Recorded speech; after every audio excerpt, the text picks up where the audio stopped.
Well, as you can tell by the colors in the vineyards, my hair and beard, the beautiful blue sky, it's winter here in Calcareous, and harvest 2023 is over here in December. And that means there's only a few 2021 wines left to release and share with all of you.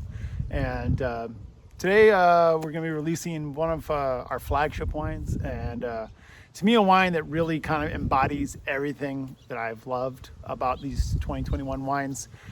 If you go back and listen to all these videos that I've been making previously, you probably have heard me talking about how much I love these wines, and this one is no exception, and really, you know, is the wine that's really built to kind of describe what I love about 2021. It's the 2021 Lloyd, which is our estate Bordeaux blend. So Cab Sauv, Cab Franc, Merlot, Malbec, and Petite Verdot in that order. Actually leading with Cab Sauv, which we haven't done in a long time, probably won't do again anytime in the future. Just 2021 was a really, really good year for Cab. We had a lot of yield from our Cab Sauv as well, so we were allowed to kind of use it as this foundation for the Bordeaux blend, and just couldn't really be happier, you know, with the way these wines have turned out and the way they're tasting. You know, when we talk about the great vintages, when people talk about, oh, this vintage is like excellent, a lot of times it's fruit is what people are reacting to, because fruit is this real kind of simple and obvious indicator of quality and deliciousness, because you get that upfront fruit and your mind, everything just tells you like right away, oh, that tastes good because the fruit is so good.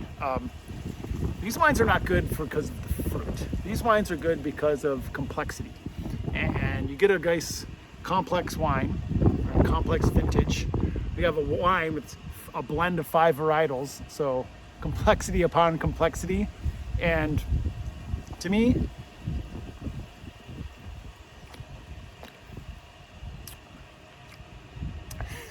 it's almost a little overwhelming to me, because that first thing when you try to taste wine is you do try to describe the fruit, because that's like basically the flavor. Like, all right, what's the flavor going on here?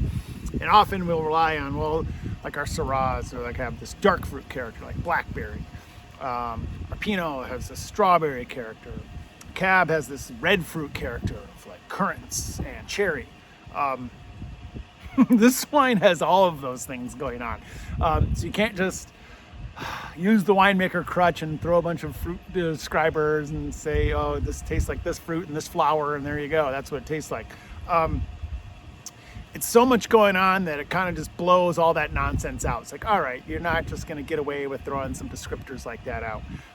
There's so much more going on here. I'm not a poet, I'm a winemaker, so I'm not going to be able to describe it to you eloquently. Except for to say, you know, I've probably just talked about this before in videos.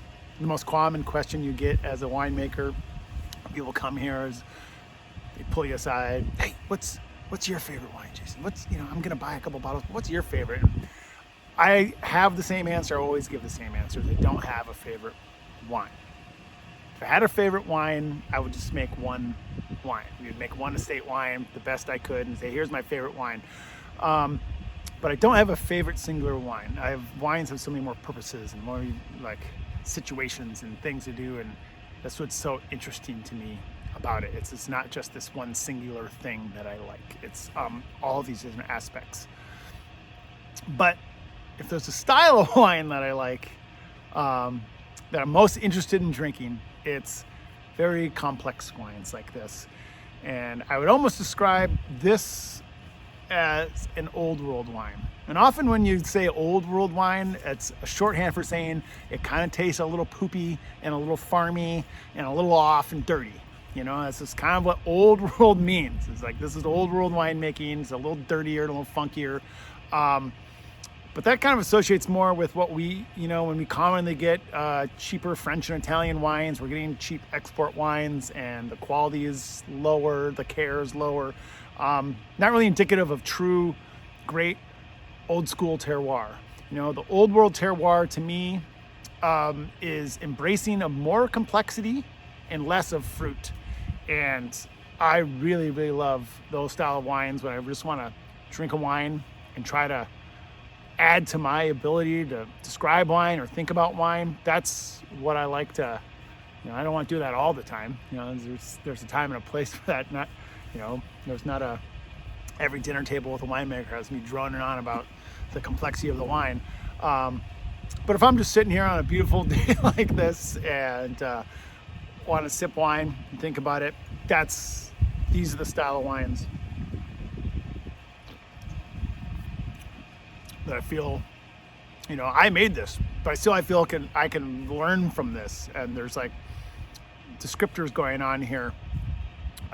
The way, you know, beyond that complexity of fruit, there's the tannic structure to it. It's very bright and very clean though. It's not overwhelming me. It's not just like, you know, wrecking my palate. I don't feel super dry. I mean, there's definitely this acid and tannin, you know, structure to there that this bad boy is going to hang along for a long time. This is 20 years, no problem, that this wine is going to be tasting just beautifully in the bottle. You can just tell because it doesn't have just like that big fruit that's going to fade with her. It's got all those elements, and then the tannin, it's not like this big giant tannin that's out of control, but it is spicy and it is sharp, and man, I just really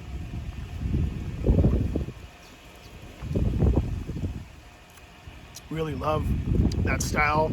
It's almost like a second wave of fruit. You know, most fruit comes in the very beginning, then you get the mid palate, which is generally the acid and the tannin play into the like the finish of like oak, and but this has like the second burst of fruit and spice after the mid palate.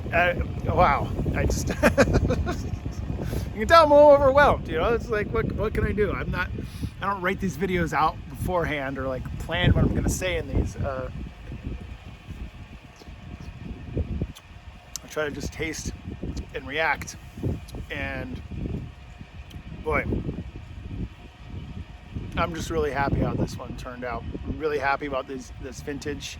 I'll probably be making some recap videos later about how the 2023 vintage turned out, which is even more complicated and complex than 21 was. It might break my, you know, you can tell my brain's a little broken from this harvest, and this wine is just putting me right back into that space of just like, you know, what's going on here? And that's what I love about it, because I might not know what's going on here, and I'm the guy driving the car, you know. But I'm just very, very happy of where it went and where we ended up with this. And yeah, I hope this is a wine that you open in a time where you have some time and space to really, I don't know, just enjoy and think about it. You know, it's okay to nerd out on wine every now and then. You know, don't be embarrassed. I get a little embarrassed sometimes about nerding out about wine because you don't want to be the stereotypical winemaker. But there's a time and place for that. When it's something you really love and you really enjoy and you just like embrace it, and this is that wine for that side of it. So here's the, you know, the end of 2023. These 2020 wines released this year made this a great year. This vintage looks like it's going to be an incredible year. So you know, thank you and enjoy.